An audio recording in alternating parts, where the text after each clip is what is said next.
For years, trying to figure out crypto regulation in the US felt like trying to read a map with no labels.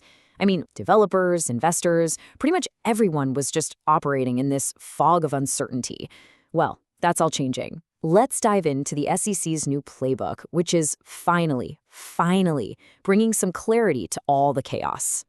So, the U.S. Securities and Exchange Commission, you know them as the SEC, they've just put out a major new interpretation of securities law. And look, this isn't just another tiny tweak. This is a fundamental shift. It's designed to create a clear, understandable framework for the entire crypto asset market. And this quote, it really gets to the heart of the old problem. The SEC's previous approach was what everyone called regulation by enforcement. What did that mean? Well, instead of giving clear rules up front, they just decide if a crypto asset was a security on a case-by-case basis, usually by suing someone. As you can probably guess, this created a massive amount of uncertainty and risk for the entire industry. This really shows the big shift, right? We're moving away from that reactive, messy enforcement model to a proactive, clear framework. And the core of this whole new approach is something they're calling a coherent token taxonomy, which, believe me, is designed to swap all that uncertainty for some much-needed clarity. So what is this new playbook, really? At its heart is a simple but really powerful idea, this coherent token taxonomy. Just think of it like a new sorting system for every single crypto asset out there.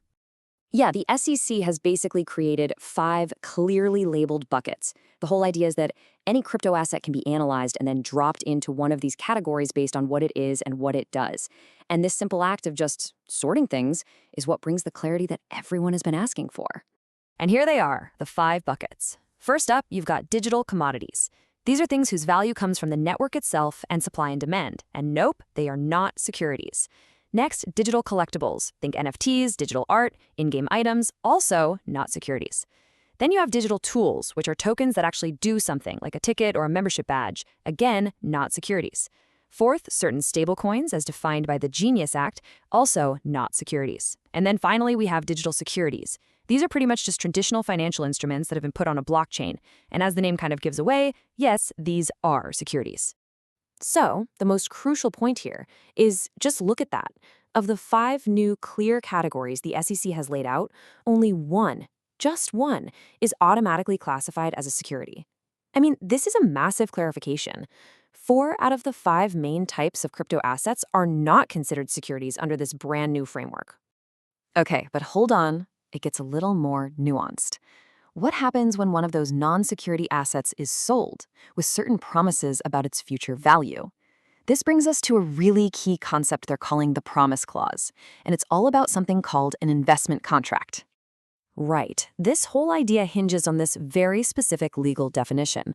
An investment contract happens when you invest money, and you're expecting to make a profit because of the work of the person or the team who sold it to you. Now, notice the definition is about the arrangement, the sale itself, not necessarily the underlying thing you bought. That's a key distinction. Okay, so here's how it works. You start with something that's not a security, like a digital tool. But if the issuer sells it while making these essential managerial promises that lead buyers to expect profits, well, that sale is treated as an investment contract, and it gets regulated like a security offering. But, and this is super important, it isn't permanent. The SEC is saying this contract ends once those promises are either fulfilled or broken. And after that, the underlying digital tool can go back to trading freely as a non-security. And to round all this out, the SEC didn't just define what things are. They also gave us some really important clarifications on what they are not. They specifically called out some of the most common activities in the crypto world. So here it is, straight from the SEC, they've now stated clearly that protocol mining and protocol staking, the very actions that keep many of these networks secure, do not involve the sale of a security. Same goes for wrapping a non-security asset, and for airdrops, where tokens are basically given away.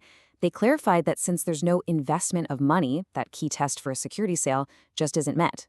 This is absolutely huge for developers and network participants. So what's the big takeaway from all this?